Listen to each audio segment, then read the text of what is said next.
오늘 시간에는 요한복음 강의 두 번째 시간입니다. 요한복음 대체 어떤 책인가 두 번째 시간을 갖도록 하겠습니다. 가장 영적인 복음서, 예수 그리스도의 신성을 강조한 책, 요한복음의 그 특징이잖아요. 그래서 우리는 그 요한복음을 알아야 되고, 또 요한복음을 알 때 예수님을 온전히 알 수 있는 거죠.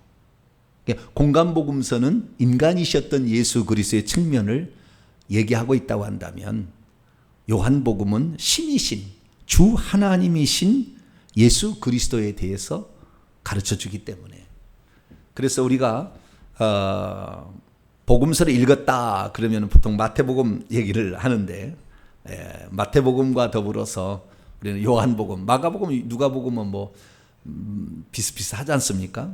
그래서 마태복음을 읽었다고 한다면 반드시 요한복음을 읽어야 돼요. 왜 마태가 마가 누가보다 중요하느냐?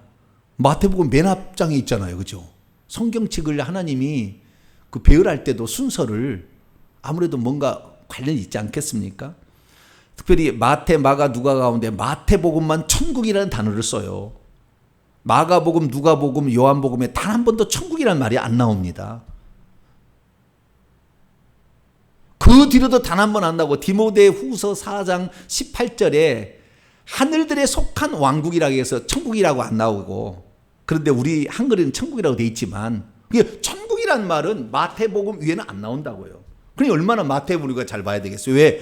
우리가 천국 들어가야 되니까. 그래서 우리가 마태복음 공부를 제대로 했으면은 요한복음 공부를 해야 되는 것이죠. 그래서 이제 요한복음 공부를 하게 되는데요.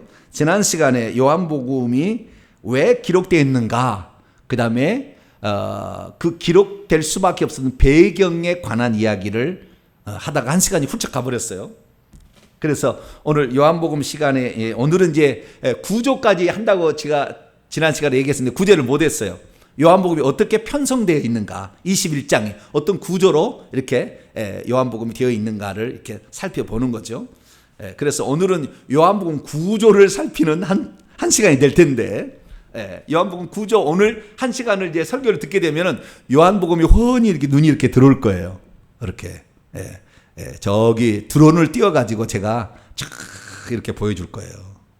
그러면 맨날 이 밑에서 돌아다니는 사람들은 그 구조가 잘 몰라요. 이리 갔나 저리 갔나 하지만 드론 딱 띄우면 되잖아요. 딱 이렇게 하잖아요. 그래서 드론은 오늘 띄우는 시간입니다. 드론을 띄워가지고 요한복음의 구조를 낱낱이 쫙 이렇게 신도시처럼 계획이 딱 되어 있는, 어떤 의도와 목적에 의해서 딱 배치가 되어 있는, 성령이 다 알아서 하신 거죠.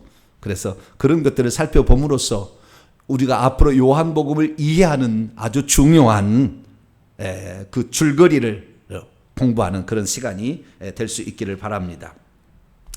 저는 지난 시간에 요한복음 기록 목적을 말씀을 드렸는데요.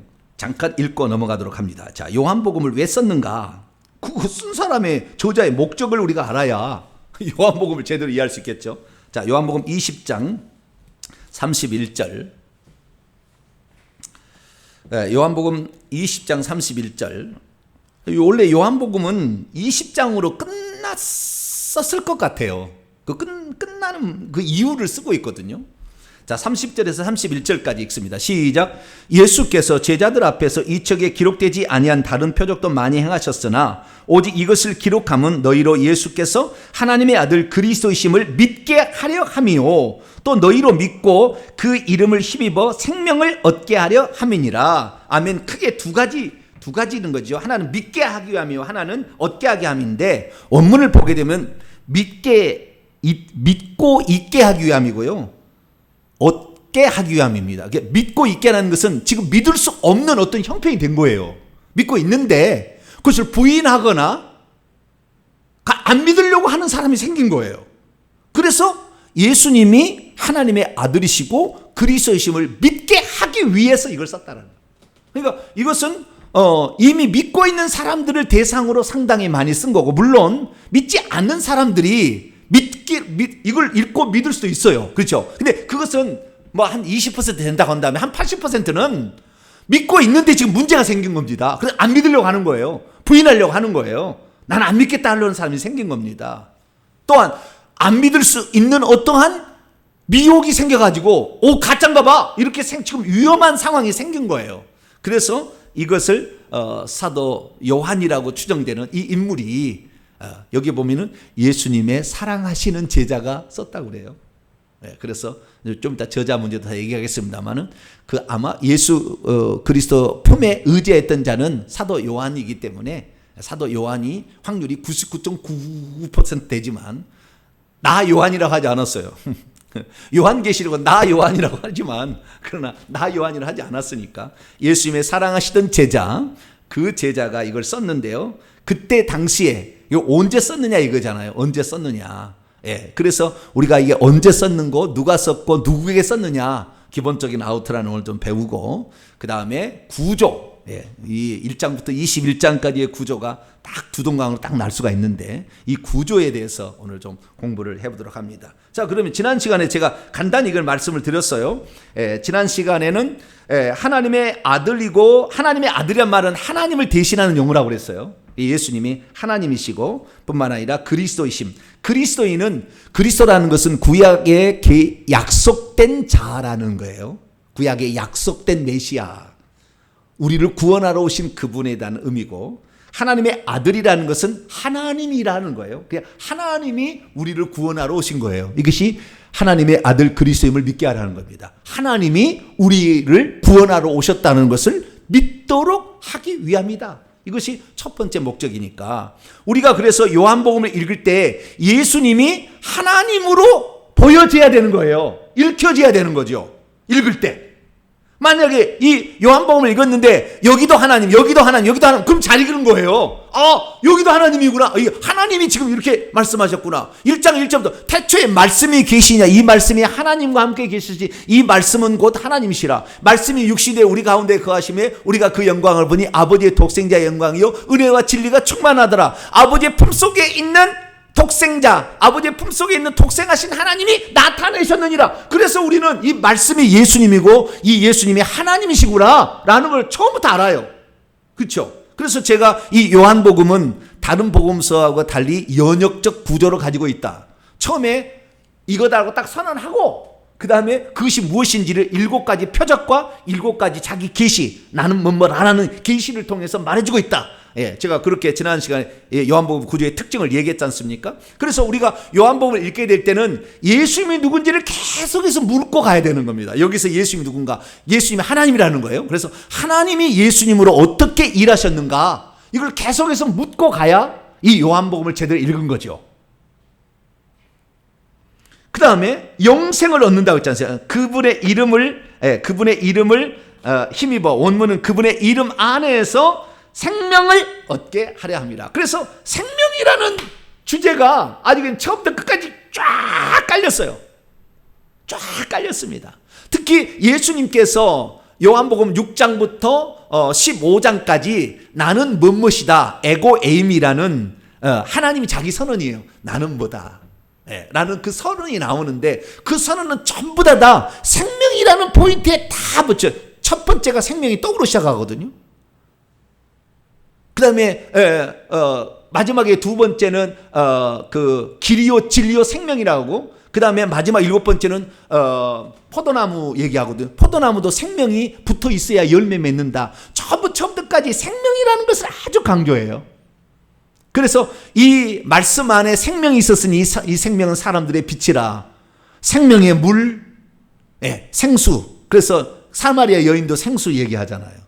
그 다음에 이 생명을 얻는 것이 요한복음 3장 니고데모의 대화를 보게 되면은 성령과 물로 거듭나자면 여기 생명이 없다. 구원 못 받는다. 얘기를 하지 않습니까? 계속 생명 부활, 계속 생명의 떡, 계속 이렇게 얘기하는 겁니다. 그 다음에 나사로 살린 것도 전부 죽었다가 살리는 생명이죠. 부활 생명. 계속 생명을 얘기합니다. 그래서 우리가 요한복음을 읽을 때 또 우리가 눈여겨봐야 될 것은 생명이라는 단어입니다. 생명. 그리고 생명이 1장에는 뭐라고 생명이 나와 있고 2장에는 생명이 뭐라고 나와 있고 3장에는 뭐라고 나와 있는지를 정리를 우리가 읽으면서 만약에 여러분 노트에다가 정리를 한다면 저는 이게 여기 정리를 다 해요. 1장에는 예수님이 누구냐, 예수님이 누구에 대해서 1장부터 이렇게 여기 뒷장까지 다 정리, 보고디가 정리한 거예요. 어디 있는 게 아니고. 저는 그래도 아무래도 많이 공부를 했기 때문에 금방금방 발견할 수 있겠죠. 1장에 예수님이 누구냐 몇 가지를 써놨냐면요, 1장에 말씀이다, 생명이다, 빛이다, 참 빛이다, 아버지의 독생자다, 말씀이 육신된 자다, 먼저 계신 이다, 독생하신 하나님이다, 주님이다, 성령을 세례 주는 이다, 하나님의 아들이다, 하나님의 어린 양이라, 세상 제일 귀한 하나님의 어린 양이라, 메시아라, 랍비라, 모세의 율법에 기록하고 있고 여러 선지자가 기록한 이다, 요셉의 아들 나사렛이라, 이스라엘 왕이라, 인자라, 이렇게 나와. 1장에 예수님이 누구냐. 그러니까 우리가 성경을 읽으려면은 이 목적대로, 이 편지를 쓴 목적대로 읽으면 제대로 읽은 거죠. 그래야만이 그 풍성한 누림 안에 들어가는 거죠. 예수님이 누군지를 알고 생명을 누려야 되는 거예요. 요한복음에 그래서 내가 온 것은 양으로 생명을 얻게 하고 더 풍성히 얻게 하려 함이라.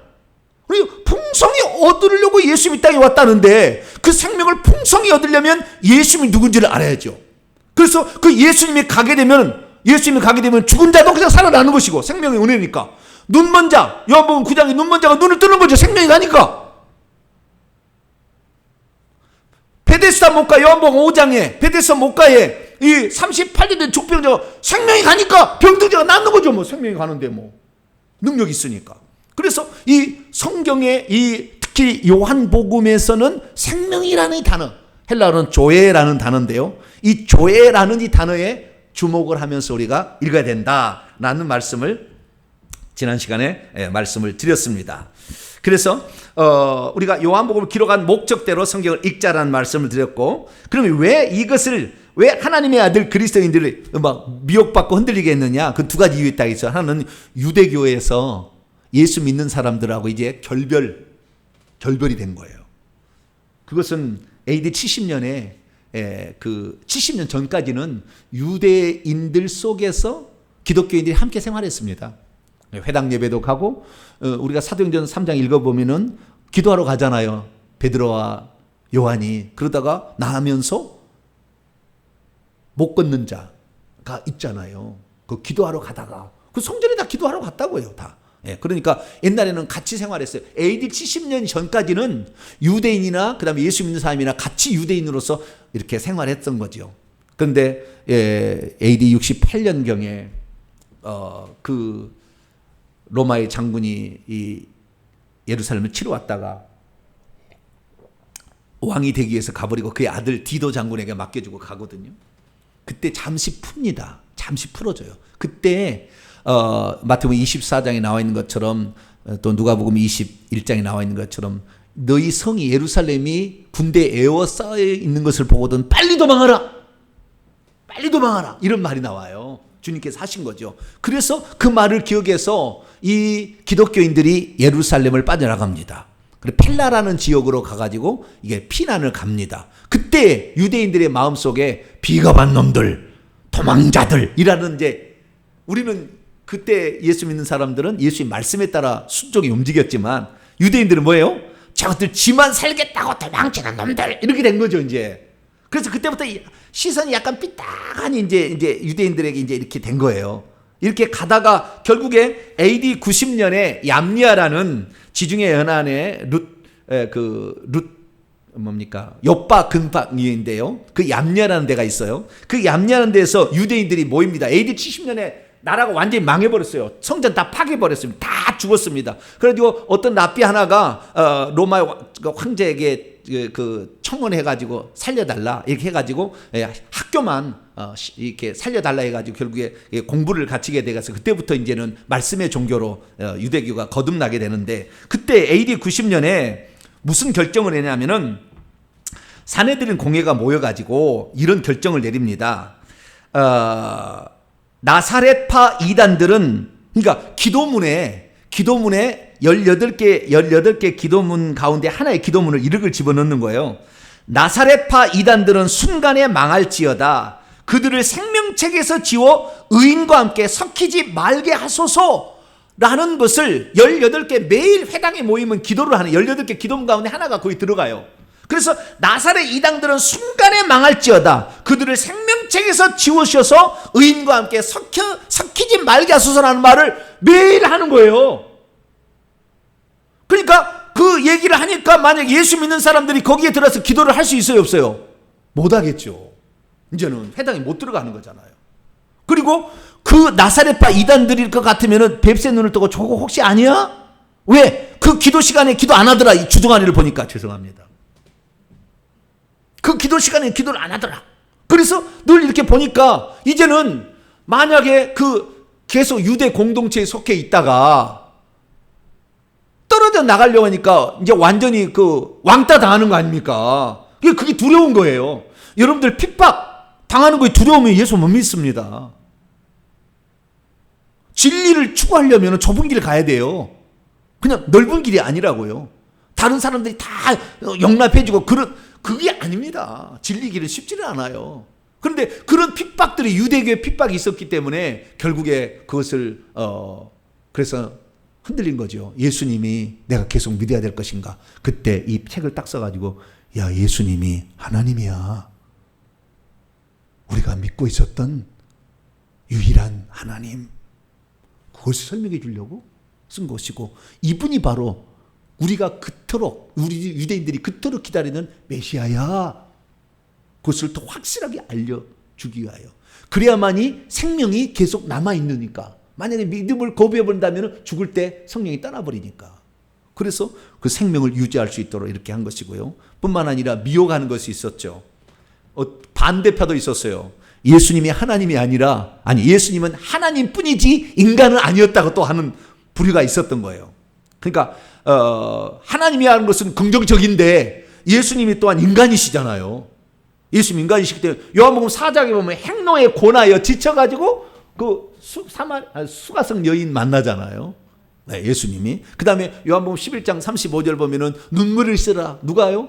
그 사랑하는 친구 나사로가 죽어서 눈물을 흘리셨잖아요. 그 다음에 그 다음에 요한복음 19장 가면은 목마르다.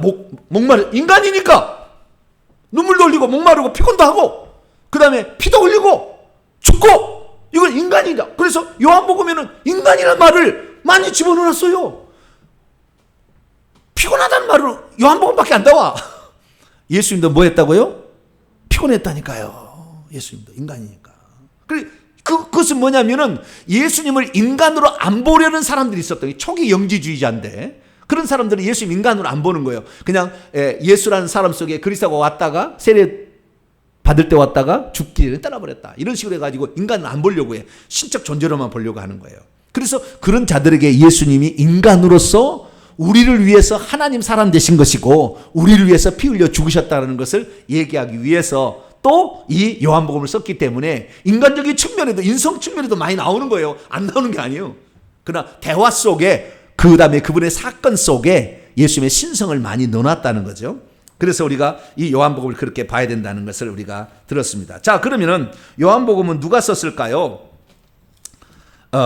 자, 누가 썼는지 힌트가 나옵니다. 자, 21장을 넘어가 보죠. 21장. 24절에 힌트가 나와요. 누가 썼는가? 자, 요한복음은 누가 썼을까요? 우리는 그냥 당연히 사도 요한이 썼다 이렇게 알고 있는데 24절을 보면은 약간의 뭔가가 좀 뉘앙스가 좀 달라요. 읽습니다. 시작. 이 일들을 증언하고 이 일들을 기록한 제자가 이 사람이라. 우리는 그의 증언이 참인 줄 아노라. 자, 그러면 우리라는 사람 있잖아요. 근데 그 이 일을 증언하고 기록한 자는 제자죠. 제자. 누구? 제자. 그죠? 제자가 이 사람이라. 이 사람이라는 것은 그 위에 지금 설명하고 있겠죠. 지금 대명사로 받으니까. 이 사람. 요거 앞에 나오는 이 사람이야. 이 사람이 썼어. 제자 중에 이 사람이 썼어. 라고 이거 우리는 그의 증언이 참인 줄 아노라. 그러면 뭐예요? 23절까지는 사도 요한이라고 예를 칩시다. 사도 요한이 쓴 거예요. 아시겠죠? 사도 요한이 쓴 것이고 24절은 사도 요한이 안 썼겠죠. 이 말을 들으면은 우리는 그분이 증언한 걸 쓴 것을 우리는 맞다고 한다라는 것은 지금 그것을 알고 있는, 지금 그것을 원 요한복음이라고 합시다. 원 요한복음을 알고 있는 자가 이것은 참이라 라고 지금 한마디 줄을 써놓은 거예요. 그러니까 누군가가 지금 요한이 썼던 그 성경책을 보관하고 있어서 그 마지막에다가 이것이 진짜라고 써놓은 거죠. 우리라는 말을 쓰니까. 우리라는 말을. 그래서 신학교 교수들은 이걸 뭐라고 하냐면은 요한 공동체다. 우리는. 뭐라고요? 있었는지 없었는지 몰라요. 근데 신학교는 말을 만들어내니까 어떤 학문적이면 좀 있어 보여야 되잖아요. 예, 뭔가 좀 있어 보여. 요한 공동체가 됐다 그러면 요한 공동체 우리는 한 번도 못 들어, 교회에서는 못 들어본 용어니까 이제 그 얘기 들으면 조금 이제 머리가 그런데 그렇지. 요한 공동체가 이 제자가 썼다는 거예요. 이 제자가 누구냐? 그 위에 제자가 나오는 딱 두 사람이 나와요. 베드로와 그 다음에 요한이 나와요. 베드로와 요한이. 그럼 이 제자가 누군가? 그것이 이제 보게 되면 20절부터 23절까지 읽어보면 이제 답이 나와요. 그 위에 20절부터 23절까지 시작. 베드로가 돌이켜 예수께서 사랑하시는 그 제자가 따르는 것을 보니 예수께서 사랑하시는 제자가 있대요. 그는 만찬석에서 예수의 품에 의지하여 주님을 파는 자가 누구이오니까 묻던 자라. 이에 베드로가 그를 보고 예수께 여짜오되 주님, 이 사람은 어떻게 되겠사옵나이까? 예수께서 이르시되 내가 올 때까지 그를 머물게 하고자 할지라도 내게 무슨 상관이 있느냐? 너는 나를 따르라 하시더라. 이 말씀이 형제들에게 나가서 그 제자는 죽지 아니하겠다 하였으나 예수의 말씀은 그가 죽지 않겠다는 것이 아니라 내가 올 때까지 그를 머물게 하고자 할지라도 내게 무슨 상관이냐 하시는 것이니라. 그러면 베드로와 요한이겠죠. 이 사람이라. 이 일을 증언하고 하는 것은 이 사람이라고 그랬죠. 그러면 이 사람이 누구냐? 계속해서 이제 그 얘기가 나오는데요. 자, 그것을 제가 좀 찾아보자 할까요? 이 사람은 그 예수의 사랑하시는 그 제자임이 나와요. 그 사랑하시는 제자가 나오는데 그 제자를 볼까요? 20장 2절에도 나오고요. 20장 2절에도 나오고요. 21장 7절에 나옵니다. 7절에 나오고요. 그 다음에 이렇게 쭉 살펴보게 되면 이 편지를 쓴 것은 그 19장에 보게 되면은 베드로는 그 앞에 안 있었어요. 사랑하시는 제자가 있었다고요. 그것을 다 본 사람이 썼다 그런 거거든요. 사랑하시는 제자는 요한이에요. 요한복음 19장에 보게 되면. 자, 요한복음 19장 26절 보세요. 이걸 다 보고 쓴 거예요. 보고 쓴 사람이 베드로는 그때 없었어요. 자, 26절 읽습니다. 시작. 예수께서 자기의 어머니와 사랑하시는 제자가 곁에 서 있는 것을 보고 자기의 어머니에게 말씀하시되 여자여 보소서 아들이야. 마지막 그 순간에 사랑하시는 제자가 그 옆에 서 있었대요. 근데 사랑하시는 제자는 누구냐면은 사도 요한입니다. 여기 본문에는. 그렇기 때문에 우리는 이 사랑하시는 제자, 이것이 바로 사도 요한이라고 봅니다. 그래서 우리는 이 요한복음을 사도 요한, 예수께서 사랑하시던 제자, 그의 식사할 때 그의 품에 의지하였던 그 사람, 13장부터 나와요. 그 성찬식 하는 그 장면에 나오는데 그때부터 나오는 이 친구를 보기 때문에 그 일을 기록한 사람이 요한복음 21장 23절까지는 거기까지 기록하지 않았나 보는데 20장을 보니까 20장 30절 31절에 끝나는 것도 같아. 느낌이. 그렇죠?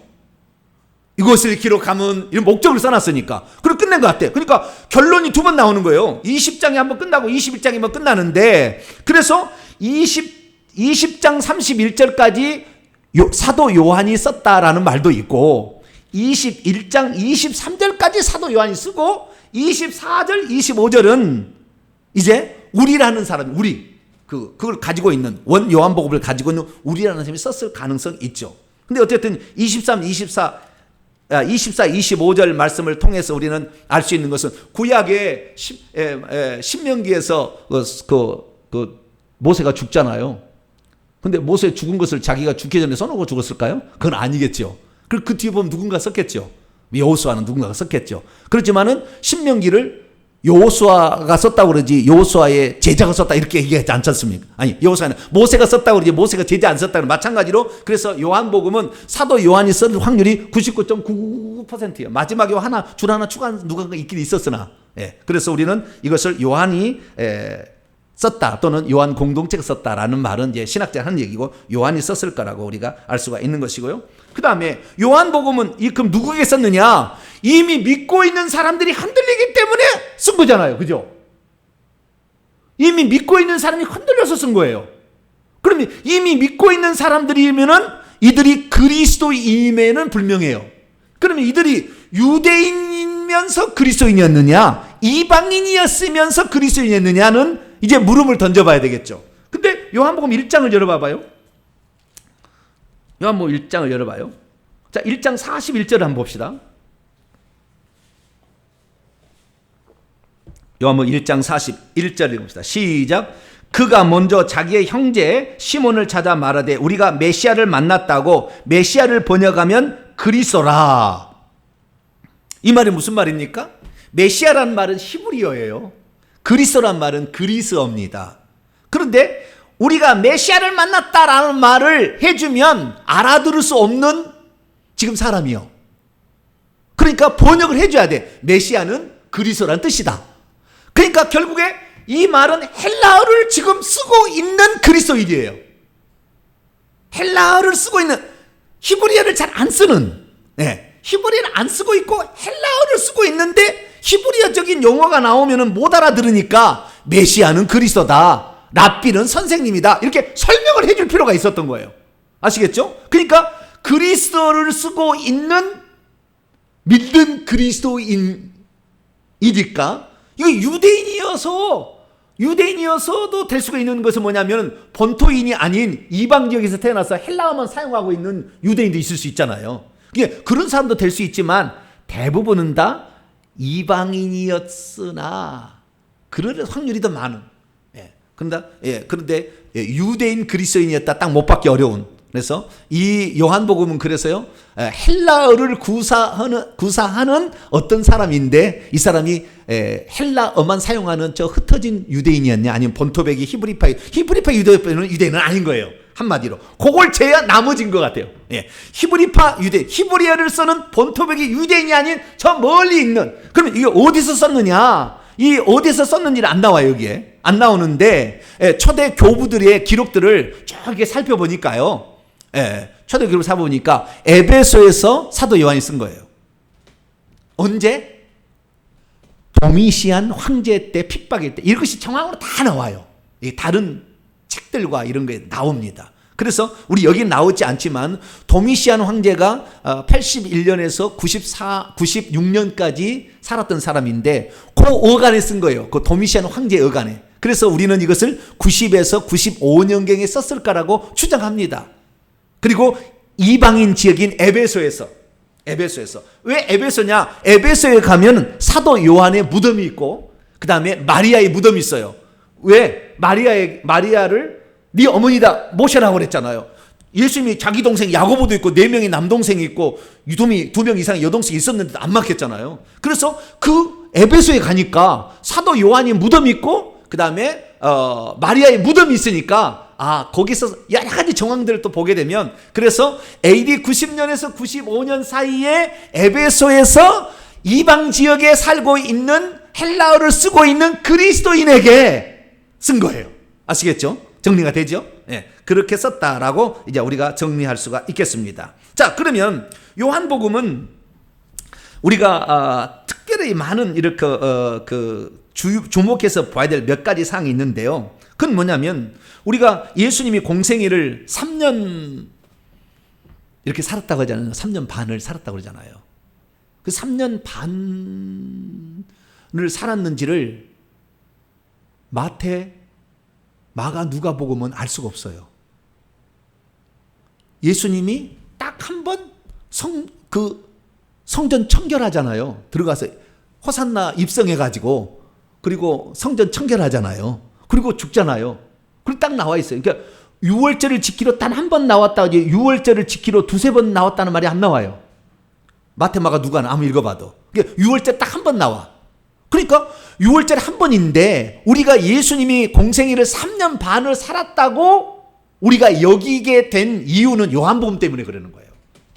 만약에 요한복음이 없었다고 한다면 예수님은 공생애 1년 살았을 거라고 추정이 됩니다. 그렇게 추정할 수가 있어요. 그런데 이 요한복음을 통하여서 예수님이 3년 반을 살았다는 것은 예수님의 6월절을 3번을 지켰다고 나오거든, 요한복음에. 그래서 예수님이 3년 반의 공생애를 살았단 말이 거기에서 나오기 시작한 거예요. 아시겠죠? 자, 그러면 요한복음 봅시다. 2장에 첫 번째 나옵니다. 6월절. 요한복음 2장 13절입니다. 유대인의 6월절이 가까운지라 예수께서 예루살렘 올라가. 자, 유대인들 히브리어를 쓰고 있는 유대인들에게 이 편지를 쓴다고 한다면은 유대인의 6월절이라고 했어요? 우리의 6월절이든지 뭐 6월절이라고 했겠지. 그렇죠? 유대인의 6월절은 네가 유대인이 아니니까. 지금 이 독자가 유대인이 아니에요. 쉽게 말해서 대부분 다 아시겠죠? 이 독자가 그리스어를 쓰고 있는 예수 믿는 이방인이요. 그러니까 유대인의 6월절이 가까웠다라고 쓴 거지. 아시겠죠? 정황이 이제 이렇게 나오는 거예요. 그리고 유대인의 6월절이 와서 그때 요한복음 2장에 벌써 이 성전 청결하는 기사가 13절부터 쭉 나오는 거예요. 22절까지. 이 집은 내 아버지 집에 장사하는 집을 만들지 말라. 뭐 책찍고 놓고 막 이렇게 하는 사건이 나오지 않습니까? 그래서 첫 번째 6월절 나오고요. 두 번째 6장 넘어갑시다. 4절입니다. 6장 4절. 이 오병이의 기적 직전에 6월절이 또 있었어요. 시작. 마침 유대인의 명절인 6월절이 가까운지라 라고 오병이의 기적이 이제 나오는 거예요. 그 오병이의 기적 그때도 6월절에 한번 지키러 예수님이 6월절 근방에 있었던 거죠. 그 다음에 요한복음 11장 55절 읽습니다. 시작. 유대인의 6월절이 가까움에 많은 사람이 자기를 성결하게 하기 위하여 6월절 전에 시골에서 예루살렘 올라가. 여기도 유대인 6월절을 하죠. 그래서 세 번의 6월절이 나온단 말이에요. 그래서 우리가 요한복음을 통해 예수님의 공생애를 3년 반을 살았다는 것을 그렇게 확인할 수가 있게 됩니다. 그래서 우리가 그걸 기본적으로 좀 알면 좋겠고요. 그리고 성전 청결 기사가 요한복음 2장에 처음에 나온다는, 마지막에 나오는 게 아니라, 그래서 처음도 했고 마지막도 했겠죠. 그러니까. 그리고 뿐만 아니라 그 요한복음에 나와 있는 기사들을 다 정리를 해보게 되면 92%가 공관복음에 안 나온 것들이에요. 92%가 공관복음에 안 나와요. 특별히 그 요한복음 읽을 때 여러분들은 눈치챘는지 모르지만 천국이라는 말도 안 나오죠. 하나님 나라가 요한복음 3장에 한 번인가 나온가? 그리고 안 나와요. 천국이란 말도 안 나오고요. 그 다음에 귀신 쫓아냈다는 얘기도 안 나오네요. 단 한 번도. 귀신 쫓아냈다는 얘기가 한 번도 안 나와요. 여기 요한복음에. 그리고 요한복음에 예수님 말씀하실 때 진실로 이렇게 말하는 게 나오죠. 내가 진실로는 요한복음밖에 안 나와요. 다른 데는 진실로 한 번 나오지 두 번 얘기하잖아. 그 헬라어로 보면은 아멘 이렇게 요한복음만 나오는 거예요. 뿐만 아니라 요한복음에만 나는 누구다, 에고 에임이라는 나는 나다, 나는 스스로 있는 자라는 표현이 요한복음만 나오고요. 그 다음에 예수님께서 하나님을 나를 보내셨던 이라고 이렇게 표현하는 것도 요한복음만 나오고요. 그 다음에 예수님께서 남들에 의해서 핍박을 해 죽은 게 아니라 스스로 목숨을 내놓는다는 말은 요한복음만 나와요. 당신이 하나님이니까 스스로 목숨을 내놓는다. 남에 의해서 죽임 당하는 게 아니라. 그리고 요한복음만 나옵니다. 그리고 세례를 주란 말도 안 나오고요. 세례를 주라는 말, 명령으로 제자들의 그런 말도 안 나오고, 뿐만 아니라 성만찬의 그 상황도 안 나옵니다.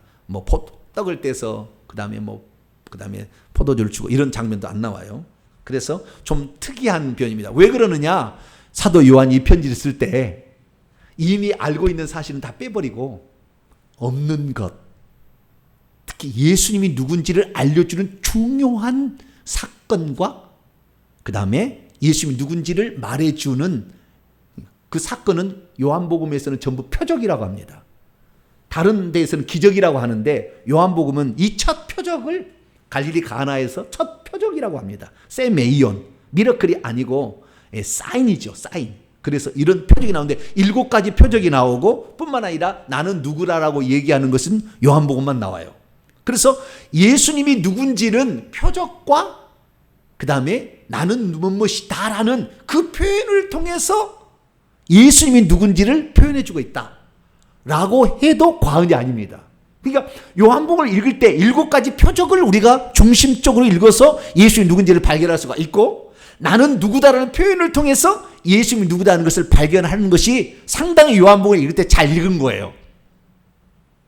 그래서 요한복음 구조를 살펴보게 되면 놀라운 구조가 나오는데, 자, 이제 구조입니다. 요한복음 구조는 어떻게 되냐면은 1장부터 12장까지가 첫 파트고요. 13장부터 21장가 두 번째 파트입니다. 그래서 두 가지 책인데, 레이먼드 E. 브라운이라는, 죄송합니다. 이 신학기를 제가 요즘에 공부를 좀 하다 보니까 그런 용어를 쓰는데 쓰지 말아야 되는데. 어쨌든 레이먼드 E. 브라운이라는 사람이 이 책을 이렇게 구분을 해놨는데 잘 정리를 했기 때문에 제가 말씀을 드리는 거예요.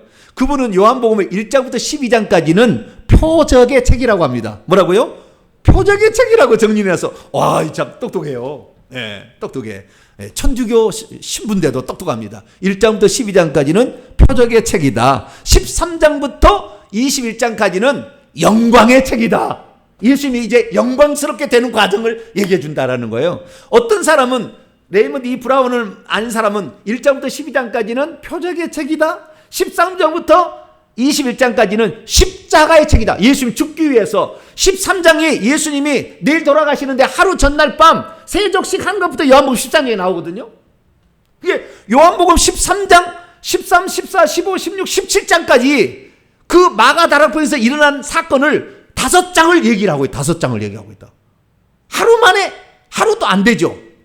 그 저녁 시간에 일어난 이야기를 13, 14, 15, 16, 17 얘기를 하고 있다고요. 그러니까 요한복음은 기울어져서 한쪽에 기울어져 있어요. 그 정도로 그 말이 중요하다는 거잖아요. 그 정도로. 그리고 18, 19장에 넘어가게 되면 예수님의 체포와 신문과 죽음, 18, 19, 20장의 부활, 21장에 베드로의 소명 다시 부여하는 것, 이렇게 해서 후반부로 되어 있고요. 전반부 1장부터 12장까지는 7가지 표적을 중심으로 썼다는 겁니다. 7가지 표적을 중심으로. 이것이 요한복음에 그 나와 있는 것인데요. 이 표적들은 2장부터 12장까지 나와요. 표적들이. 1장은 표적이 안 나오고 1장은 일종의 서론입니다. 그래서 1장은 예수님 찬가라고 불러요. 예수님 찬가. 태초에 말씀이 계시니라. 그래서 이 말씀이 하나님이다. 1장 1절부터 18절까지를 예수님 찬가라고 하는데, 이것은 서론 부분이다 라고 얘기를 하고, 그 다음에 2장부터 이제 표적이 나오기 시작하는데 총 7가지 표적이 나온다는 거예요. 그래서 우리가 요한복음 구분할 때는 1장부터 12장까지 이것은 예수님의 3년의 공생애죠. 3년 반에. 거기다 있고, 그 다음에 13장부터는 하루도 아닌 저녁의 기사를 5장을 쓰고 있고, 그 다음날 가서 죽으시고 부활하셨 다음에 조금 여드레 지나서 다시 나타난 그 기사, 얼마 되지 않는 기사가 13장부터 21장에 나와 있는 거예요.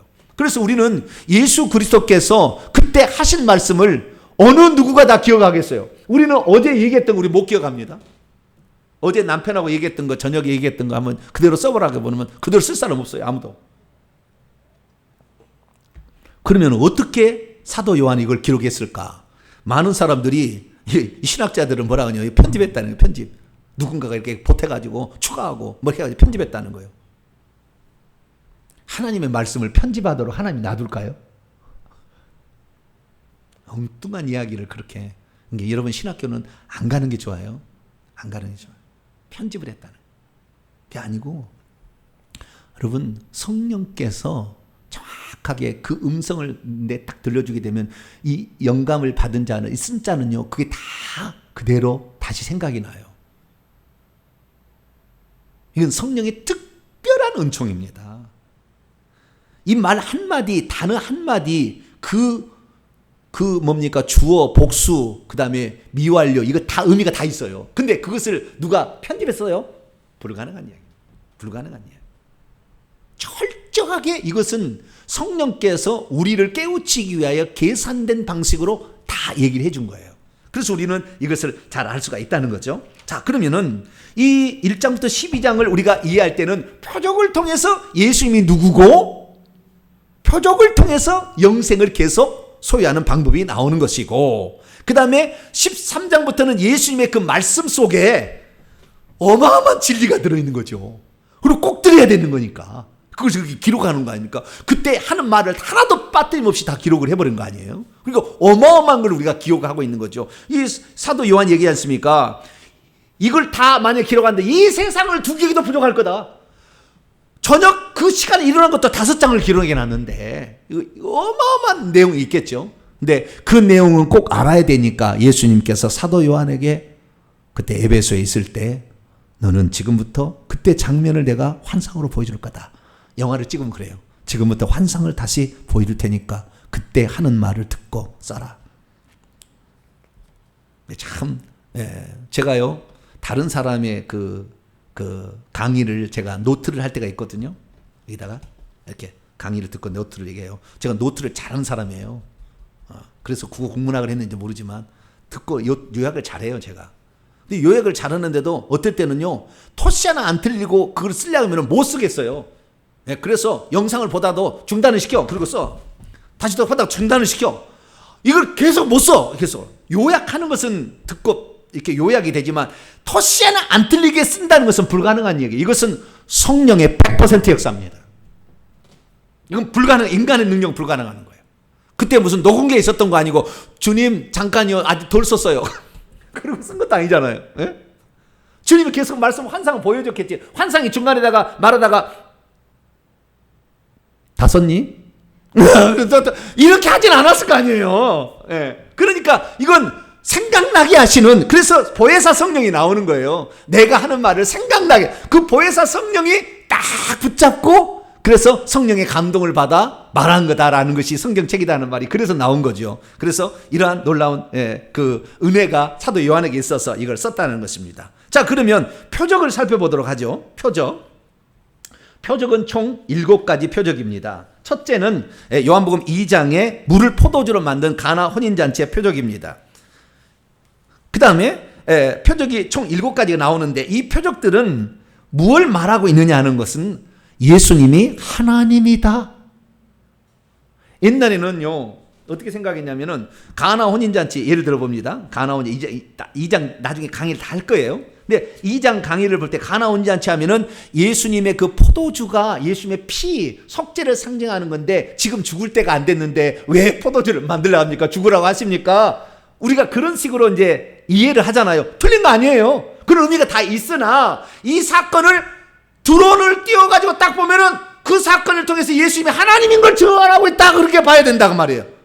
이것을 놓치면 안 되는 거예요. 예수님의 속죄 그거 아직 때가 안 됐는데 어떻게 내 때가 죽을 때가 됐는데 왜 엄마가 나한테 얘기하느냐 이런 식으로, 물론 그 틀린 거 아닙니다. 그거 봐야 되는 건데 전체를 볼 수 있는 눈도 있어야 된다는 거예요. 드론을 띄워가지고 이 가나 혼인잔치는 예수님이 하나님이다, 이것을 증명하기 위해서 지금 이것을 기록했다는 거예요. 표적이니까. 아시겠죠? 그러면 여기서 알 수 있는 건 뭐냐면 예수님은 물을 포도주로 만드시는 창조주다 이거예요. 여기서 볼 수 있는 것은. 아시겠죠? 그러니까 창조주는 하나님이죠. 창조주는 하나님이야. 아시겠죠? 예수님이 창조주다. 그래서 요한복음 1장 3절은 그로 말미암아 지은 바 짓지 아니한 아무것도 없다라는 거예요. 그래서 예수님이 창조주다. 모든 것을 창조내신다라는 것을 여기에서 말해주고 있는 것입니다. 그리고 여기에서도 그 생명을 얻기 위한 속죄를 암시하고 있는 거, 이것은 이제 2장 강의할 때 우리가 더 듣도록 하겠습니다. 여기도 생명과 관련된 속죄가 나온다는 거. 그래서 예수님이 하나님이시고 생명이랑 나온다는 거. 두 번째는 4장 46절에 나오는데 왕의 신하의 병든 아들을 고치는 장면이 나옵니다. 4장 46절에서 54절까지 말씀을 보게 되면 왕의 신하의 아들을 고치는 그런 장면이 나와요. 이 장면을 통해서는 말씀했더니 그대로 이루어졌다라는 거예요. 이 핵심은 그거예요. 말씀했더니 그대로 이루어졌다라는 겁니다. 자, 50절과 51절, 49절부터 읽어보세요. 49절부터 51절 읽어보세요. 시작. 신하가 이르되 주여 내 아이가 죽기 전에 내려오소서. 예수께서 이르시되 가라 내 아들이 살아있다 하시니 그 사람이 예수의 하신 말씀을 믿고 가더니 내려가는 길에 그 종들이 오다가 만나서 그 아이가 살아있다. 그래서 그 낫기 시작한 때를 물어보니 어제 7시에 열기가 떨어졌다. 이게 뭡니까? 말씀하시는 하나님이죠. 말씀하면 그대로 이루어지는 하나님, 전능한 하나님을 말하는 거예요. 살아있다 말하는가 동시에 빛이 있으라 하시니까 빛이 달리는 거예요. 창조주 하나님을 지금 벌써 이 요한복음은 쓰고 있는 거예요. 예수님이 창조주 하나님이다. 그 다음에 전능한 하나님으로서 말씀하면 그대로 되어진다. 이것을 이 두 번째의 왕의 신하의 아들을 고쳐주는 사건 속에서 우리가 살펴볼 수가 있는 거죠. 세 번째는 5장 1절부터 나오게 되는 9절까지 나오게 되는 베데스다 목가에 38년 된 중풍병자를 고친 사건이 나오죠. 이것은 세 번째 표적입니다. 세 번째 표적. 이 표적이 나오는데 그럼 이 표적은 뭐냐? 여러분, 저는 지금까지 단 한 번도 그런 생각을 한 번도 해본 적이 없었어요. 과거에는. 5절에 보면 5절 보면 그가 38회 동안 병자로 있었다고 그러죠. 그렇죠? 병자라는 것은 이 병자는 물에 천사가 내려오면 후딱 먼저 가는 사람이 맨 처음에 가는 사람 낫는다는 전설이 있어가지고 막 가는데 38년 된 병자는 과거에 내가 이렇게 설교했어요. 그 요이똥 해가지고 달리게 했을 때 제일 꼴등날 사람이다. 중풍병자는 못 움직이잖아요. 다리를 못 움직이는 게 중풍병이잖아요. 손과 발이 안 되는데 이게 어떻게 가 거기를. 그걸 누워있었다 그러잖아요. 38년 동안. 근데 거기에 베데스다 목가에 천사가 가끔 내려와가지고 물이 동하게 되면은 거기에 먼저 들어가서 몸을 담그면 낫는다는데 이 사람은 절대 나을 수 없는, 그래서 예수님은 가장 고칠 수 없는 사람을 찾아다가 들고 일어나 고쳤다. 그래서 전능하신 분이다 라는 쪽에 해석을 해왔어요. 그런데 다른 눈으로 보니까 좀 드론을 좀 띄워서 좀 높이 띄워서, 여러분 숫자 하나에도 의미가 있는 거예요. 알고 보면 숫자 하나에도. 신명기 2장을 찾아보세요. 자, 신명기 2장. 오늘은 드론 띄워서 크게 보는 거예요. 크게. 나중에 더 깊게 보겠지만 신명기 2장 38이 나와요. 38이라는 숫자가 나와요. 14절.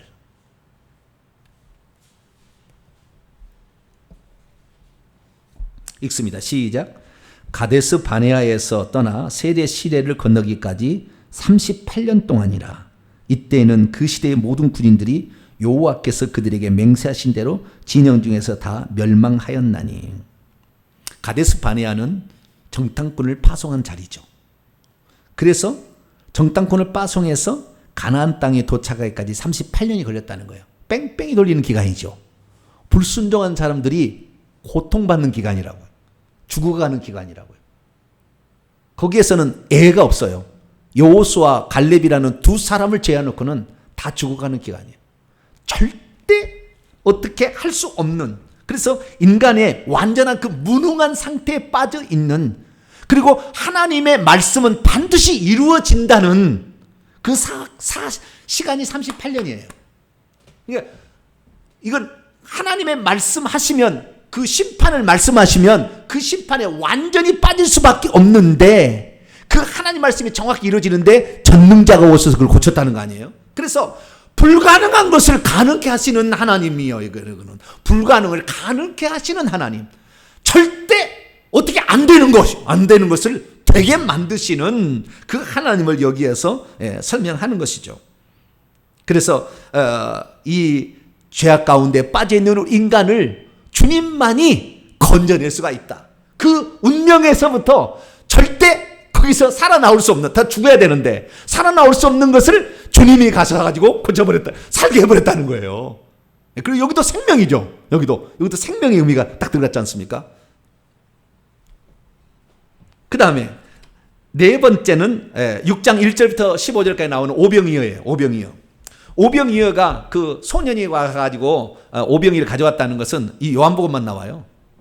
근데 이 오병이어의 사건을 우리가 볼 때 여기에서는 어떤 사건이냐? 여기는 뭐냐면은 광야에서 이스라엘 백성이 만나와 메추라기, 그 다음에 생수를 마셨다는 것을 재현하는 거예요. 나는 광야에서 너희를 먹인 여호와다, 이거예요. 이 오병이어의 이 표적은, 네 번째 표적은 뭐예요? 나는 여호와야. 나는 여호와. 그 얘기예요, 지금. 그 얘기. 왜? 이스라엘 백성을 광야에서 그 먹였을 때에 그때 똑같이 광야로 가잖아요. 네? 광야로 가요, 광야로. 여기는 광야인데 어디에서 먹을 것을 얻겠습니까? 이 광야로 가가지고 결국에 거기서 먹이는 건데, 이것은 이스라엘 민족이 광야에 있을 때 하나님 없이는 살 수 없는, 그러니까 광야에서 먹을 것이 없잖아요. 근데 거기에서 먹을 것을 얻게 해주는, 그러니까 너는 나를 통하여서, 나를 통하지 않고는 생명을 얻을 수 없어. 죽는 거야. 죽는 거야. 그렇게 얘기를 하는 거죠. 그래서 요한복음 6장의 한 구절을 우리가 한번 읽어보도록 할까요? 54절을 한번 읽어볼까요? 이게 나중에 다 얘기합니다만 이것이 성찬식으로 연결됩니다. 나중에 다 얘기하겠습니다만 6장 54절을 53절부터 읽어보죠. 53절부터 시작. 예수께서 이르시되 내가 진실로 너희에게 이르노니 인자의 살을 먹지 아니하고 인자의 피를 마시지 아니하면 너희 속에 생명이 없느니라. 내 살을 먹고 내 피를 마시는 자는 생명을 가졌고 마지막 날에 내가 그를 다시 살리리라. 내 살은 참된 양식이요 내 피는 참된 우유. 그래서 피와 살이죠. 성만찬과 똑같은. 여기는 성만찬 여기 나오는 거예요. 여기에 해석이 나오게 되는데, 광야에서 예수님이 그 먹인 것이 너희들의 생명이다. 그러니까 내가 너희들을 먹인 여호와고 내가 너희에게 생명을 주러 왔다라는 것을 여기 오병이어의 기적에서는 얘기한다는 거예요. 그래서 여기 왜 내 피를, 만나를 먹일 때 피가 없었잖아요. 그러니까 광야에서 하나님이 이스라엘 백성의 만나만 준 게 아니라 반석에서 생수도 줬잖아요. 그래서 살리잖아요. 그걸 그대로 재현하는 거예요. 모세가 했던 것보다 나는 모세보다 뛰어난 그리스도가 나와요. 6장은. 모세는 그걸 주었지만 그걸 먹고도 죽을 수가 있었으나 내가 주는 생명은 영원히 죽지 않을 거니까. 그래서 모세보다 뛰어난 그리스도를 여기서 얘기를 해주고 있는 것이죠. 이것이 네 번째 표적입니다. 다섯 번째 표적은 요한복음 6장 16절부터 21절까지 나오는 물 위를 걸어오시는 표적이에요. 예수님께서 물 위를 걸어오시는 장면이 나와요. 여러분, 오병이어의 기적하고 이 물 위를 걸어가는 이 두 가지 표적은 공관복음서도 나옵니다. 요한복음에 나오는 7가지 표적 가운데 2개의 표적은 공관복음서도 나와요. 근데 요한복음에서 오병이어 얘기는 어마어마한 얘기로 나와요. 그 의미, 영적 의미를 어마어마하게 풀어줘요. 품어주고, 그 다음에 물 위를 걸어오시는 장면이 나옵니다. 그 물 위를 걸어오는 장면은 예수님께서 자연 만물의 지배자이시다. 자연 만물을 지배하고 운행하시는 이시다. 창조주, 주권자, 자연 만물의 주권자로서 나오죠. 그래서 하나님이라는 거예요. 여기도. 그래서 하나님이다. 그 다음에 이 여섯 번째는 9장 1절부터 나오는 날 때부터 소경된 자예요. 9장 1절부터 날 때부터 소경된 자를 고치잖아요. 날 때부터 소경된 자를 고친다.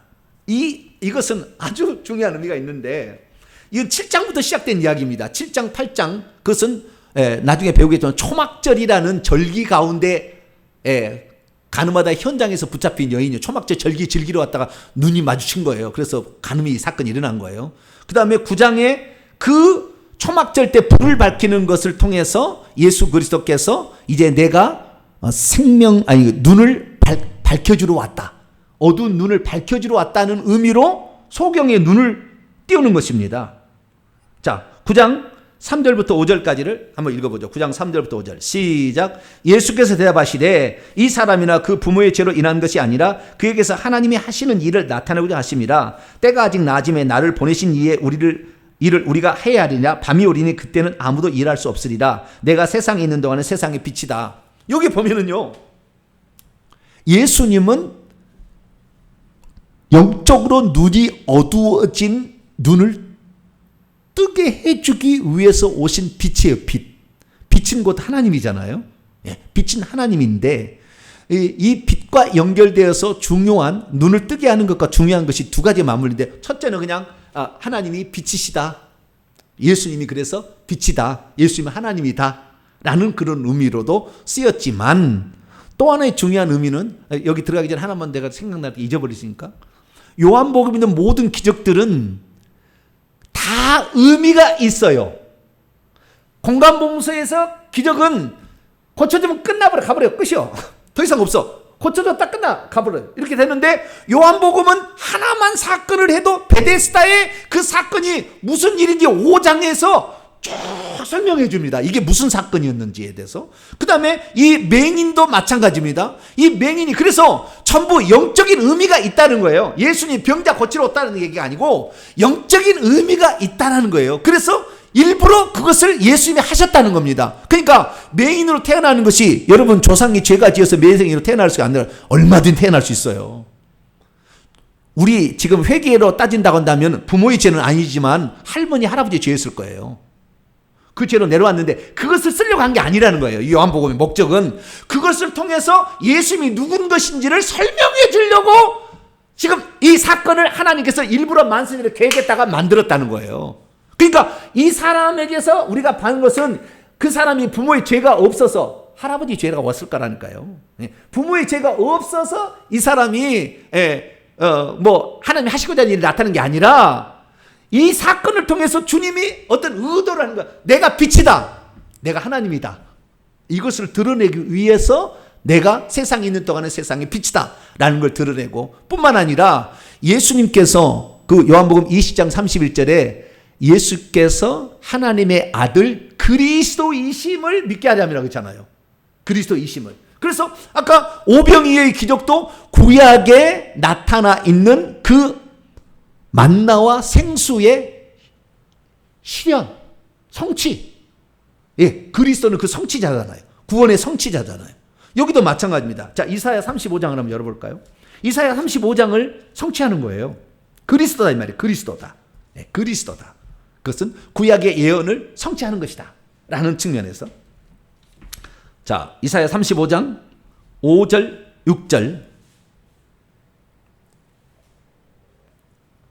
왜 맹인을 눈을 띄는데 신랑 모세 가서 물에다 씻으라 할 거예요? 다 생명에 관련돼 있는 거예요. 그냥이 아니라고. 그냥이 다 어떤 의도와 목적이 있었던 거예요.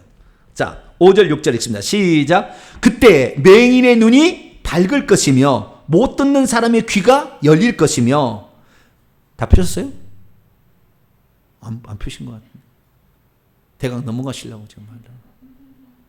나만 하는 것 같은 생각이 들어요. 5절 6절 시작. 그때 맹인의 눈이 밝을 것이며 못 듣는 사람의 귀가 열릴 것이며 그때 저는 자는 사슴같이 뛸 것이며 말 못하는 자의 혀는 노래하느니 이는 광야에서 물이 솟겠고 사망에서 시내가 흐를 것임이라. 영적인 의미죠. 그래서 사도 바울을 흑암에서 눈이 뜨게 해서 그 눈을 멀게 만들지 않습니까? 다 이것이 그 귀신과 영적인 사탄에 사로잡혀 있는 인생을 하나님만이 오셔서 건져줄 수 있다. 그분은 구약에 우리를 구원하러 오신다고 약속된 그리스도다. 그리스도다. 그 사실을 표현해주기 위해서 날 때부터 소경된 자를 주님께서, 주님이 그때는 물어볼 때 이 사람이 부모의 죄로 소경됐습니까? 지죄로 소경됐습니까? 물어볼 때 예수님이 대답을 안 한 이유가 다른 목적이 있었기 때문에 그렇다 그 말이에요. 그 사람이 죄가 없어서 그런 게 아니라니까요. 날 때부터 소경된 자가 뭔 죄를 지었겠어요? 자기가. 조상들이 죄지 당연히. 죄 없이 절대 그럴 수 없습니다. 2대 3대가 반드시 죄가 있었을 거예요. 그 부분은 아니었지만. 그러니까 그것은 편협적으로 해석하는 것이다 라는 것입니다. 자, 마지막 7번째 요한복음 11장 17절 이하에 죽은 지 나흘 된 나사로 살린 사건 7번째 표적입니다. 이 7번째 표적은 뭐예요? 사망을 정복할 수 있는 유일한 분 하나님밖에 없다. 죽은 지 나흘 돼서 완전히 국물이 짝짝 나왔어요. 뭐가 나와요? 국물이. 여러분 국물 냄새 안 맡아보셨죠? 저는 냄새를 맡아봤어요. 네, 여러분, 병으로 죽은 거하고요, 그 다음에 그냥 죽은 거하고 국물의 냄새가 틀려요.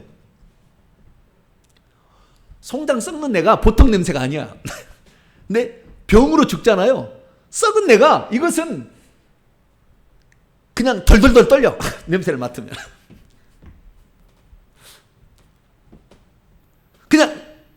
그냥 죽은 사람의 냄새 그렇게 많이 안 나요.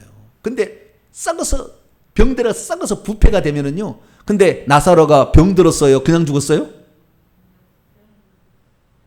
국물이 나왔다니까. 그러니까. 확실하다! 예. 아니, 하루 있다가 살려내면은 어떻게 해요? 혹시 그냥 뇌사가 아니라 잠깐 기절했다가 뭐 이렇게 살아날 수 있다, 이렇게 아니에요. 그래서 예수님께 일부러 안 갑니다. 그때는 나사로가 병들었다는데 일부러 안 가. 뒤에 가. 그래서 일부러 완전히 썩어서 국물 날 때까지 주님 일부러 늦게 가요. 그래서 예수님이 부활이시다. 예수님이 사망을 정복하실 수 있는 전능하신 하나님이다. 이것을 드러내기 위해서 결국에 죽은 나사로를 살린 거예요. 내면으로 더 들어가게 되면 예수님이 죽었다 다시 살아날 것을 미리 보고 알게 해주기 위함이죠. 그건 나중에 더 세게 들어가겠지만, 그래서 거시적인 안목에서 드론을 띄워가지고 쫙 보게 된다고 한다면 그분이 사망을 정복할 수 있는 생명의 주관자이시다 라는 것을 여기서도 말해주고 있죠. 그러니까 전부 다 뭐예요? 다 예수님이 하나님이심을 드러내는 사건이 7가지 표적이고, 그 다음에 여기에는 전부 생명이라는 단어가 다 이렇게 해야만이 생명을 얻는다라는 것을 계속 연결시켜서 얘기를 하고 있어요.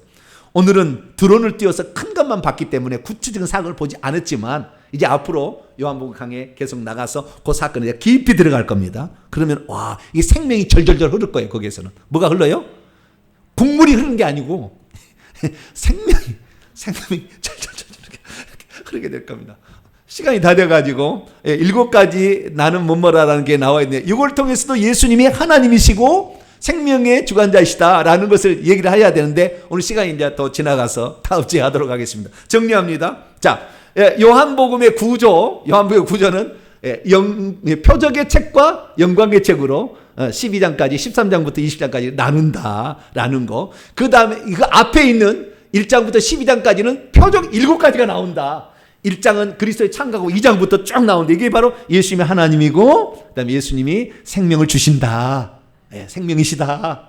이것을 얘기를 하고 있다. 여기까지 오늘 들었습니다. 그래서 여러분이 예수 그리스도를 계속 믿고 있으면 이 영생은 계속 있는 것이고, 병든 것은 치유받는 것이고, 눈먼 것은 영적인 걸 보게 하고, 눈도 진짜 띄어지는 것이고, 할렐루야. 그 다음에 없어서 가나온 인자체 망할 뻔했는데 잔치가 이루어지고, 할렐루야. 주님 있으니까 잔치가 이게 벌어지는 거. 38년 동안 완전 퇴임돼서 절대 불가능하다는 것이 가능으로 일어나고, 할렐루야. 이런 기적들이 예수 그리스도를 믿음으로 여러분의 삶 속에 나타날 수 있게 되기를 간절히 축원합니다. 거룩하신 하나님 감사합니다. 오늘 요한복음의 전체적인 구조를 살펴보았는데, 주여, 주께 주신 말씀처럼 우리도 그 현장 속에 주인공이 되어서 예수님을 통하여서 이런 기적들을 맛볼 수 있도록 역사해 주옵소서. 우리 주 예수 그리스도의 이름으로 기도하옵나이다. 아멘.